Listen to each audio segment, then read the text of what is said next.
bersama saya kelompok 3. Kali ini saya akan menerangkan tentang peraturan perpajakan. Terutama peraturan perpajakan itu mengatur tentang semua hal-hal yang terkait dengan pajak. Peraturan Menteri Keuangan nomor 199 garing PMK 03 tahun 2007 mengenai tata cara pemeriksaan pajak, yang berisi bahwa dalam rangka melaksanakan ketentuan pasal 31 ayat 1 Undang-Undang nomor 6 tahun 1983 tentang ketentuan umum dan tata cara perpajakan, sebagaimana telah beberapa kali diubah, terakhir dengan Undang-Undang nomor 28 tahun 2007, perlu menetapkan peraturan Menteri Keuangan tentang tata cara pemeriksaan pajak. Selanjutnya yaitu definisi pemeriksaan. Pemeriksaan merupakan serangkaian kegiatan untuk mencari, mengumpulkan, mengolah data, atau hal yang sebagainya yang terkait dengan pemeriksaan pajak. Gunanya untuk menguji kepatuhan pemenuhan kewajiban perpajakan dan untuk tujuan lain dalam rangka melaksanakan ketentuan peraturan perundang-undangan perpajakan. Selanjutnya akan diterangkan oleh teman saya yang lain. Itu tentang meminimalkan pemeriksaan. Silakan teman-teman.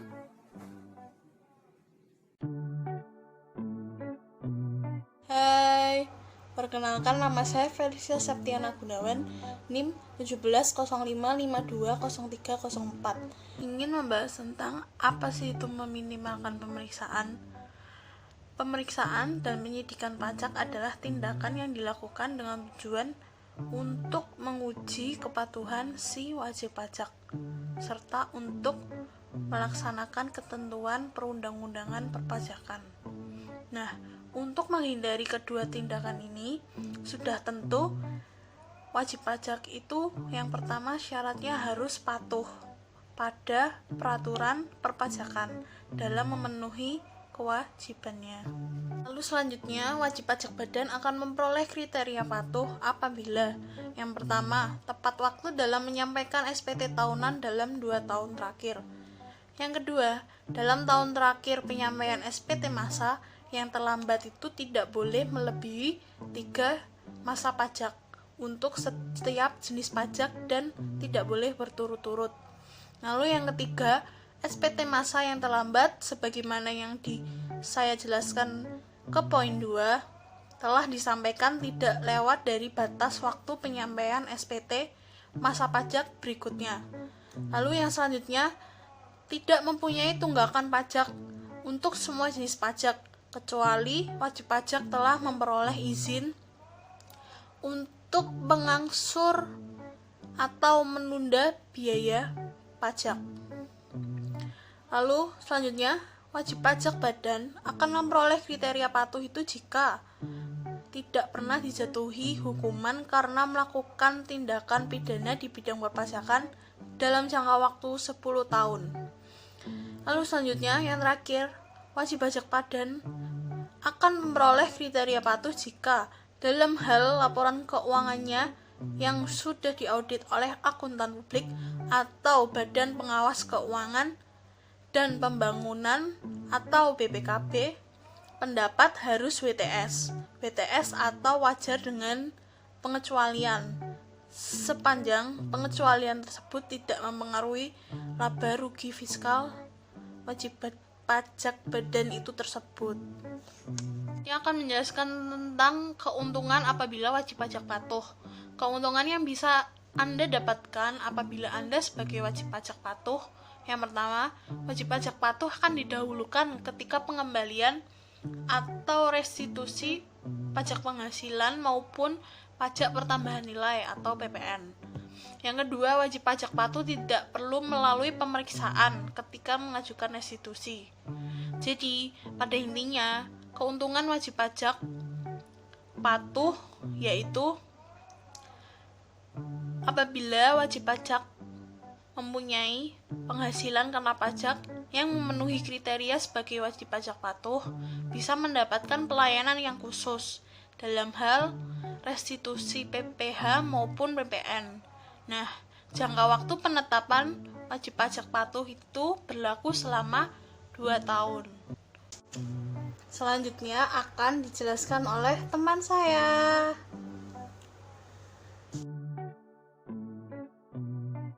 Assalamualaikum warahmatullahi wabarakatuh. Saya Vena Yulistia Putri, NIM 1705520195. Di sini saya akan melanjutkan presentasi dari Mbak Felis dan saya akan membahas tips menghadapi pemeriksaan pajak. Yang pertama, bila terjadi kelebihan pajak, maka diajukan restitusi pajak. Dan jangan merasa takut dengan pemeriksaan pajak. Yang kedua, pemeriksaan pajak tidak hanya didasarkan pada SPT lebih bayar. Yang ketiga, lakukan pembukuan dengan baik, benar, dan jujur. Yang keempat, membuat rekonsiliasi komersial fiskal sesuai dengan aturan. Yang kelima,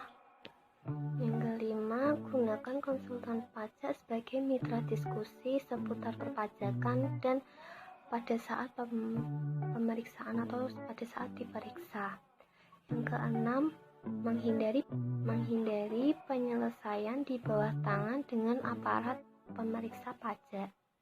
Yang ketujuh, siapkan backup laporan SPT sesuai dengan yang diminta. Yang kedelapan, melakukan penelitian kembali atas pemenuhan kewajiban perpajakan yang selama ini telah dilaksanakan. Yang kesembilan, selalu taat pajak dalam memenuhi kewajiban perpajakannya. Yang kesepuluh, menyiapkan atau menyimpan semua dokumen perusahaan hingga masa kadaluarsa pajak. Yang ke-11, melakukan tax review untuk menguji apakah kita sudah memenuhi kewajiban perpajakan. Yang terakhir, menguasai peraturan perpajakan dengan baik. Dan materi selanjutnya akan dibacakan oleh Mbak Tia Syafitri.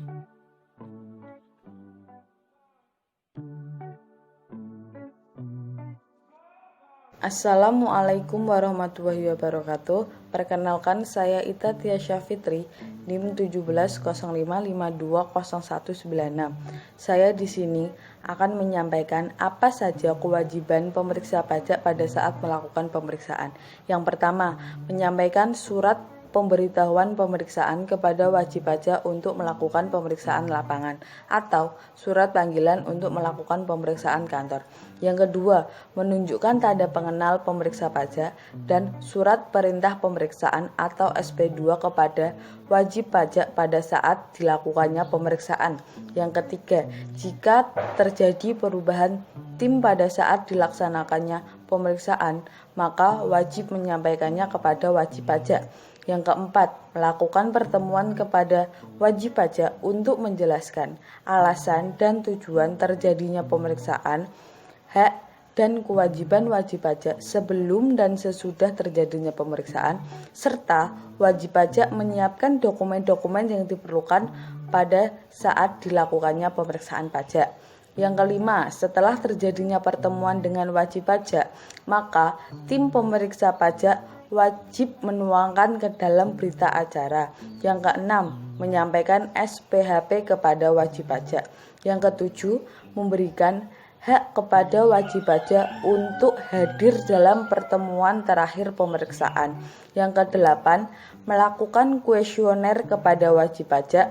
Yang kesembilan, melakukan pembinaan kepada wajib pajak dalam memenuhi kewajiban perpajakan sesuai dengan perundang-undangan yang disampaikan dengan secara tertulis. Yang ke-10, mengembalikan dokumen-dokumen yang telah dipinjam pada wajib pajak saat dilaksanakannya pemeriksaan. Yang ke-11, merahasiakannya hasil pemeriksaan dari orang lain selain wajib pajak.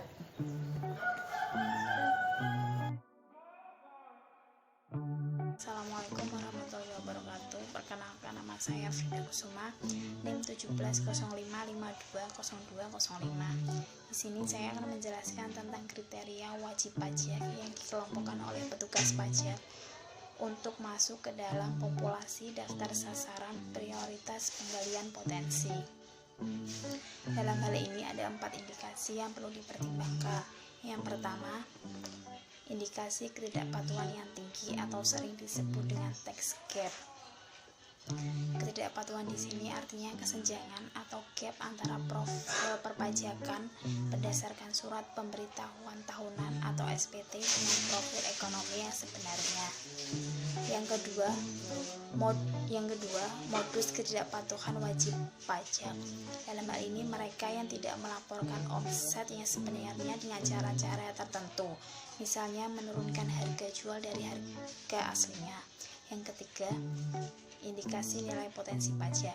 Dalam hal ini perlu dilakukan karena untuk memastikan target penerimaan pajak sesuai dengan potensi dari wajib pajak yang bersangkutan.